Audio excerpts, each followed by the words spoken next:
Hey lovelies, I am leaving Walmart. If you're new here, welcome. I'm not being a millennial and being like, oh my god, I can't let go of my childhood. This is not what this is about.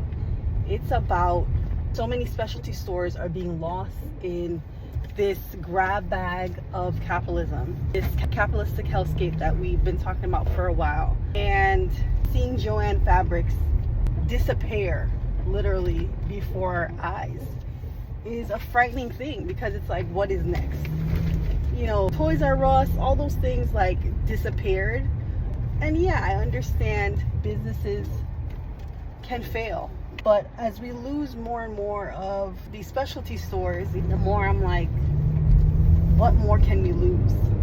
I'm going to be making some teacher appreciation like little boxes, because it is teacher and staff appreciation week.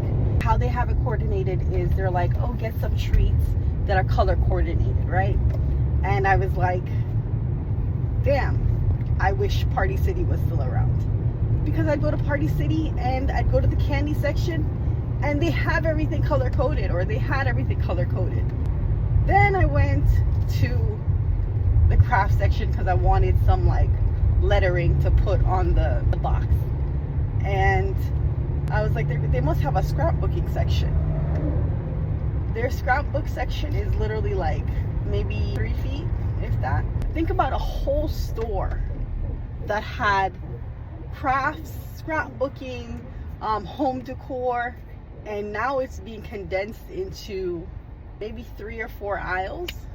I remember going to my mother, pick a hobby, pick a project that you wanted to do.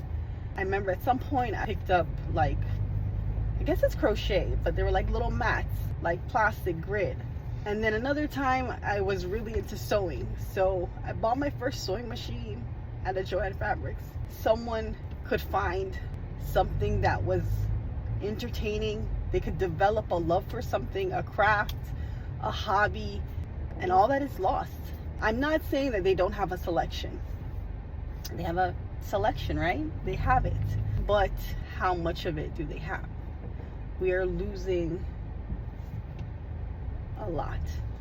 And I don't think anyone realizes how much we're losing and how much we've lost already.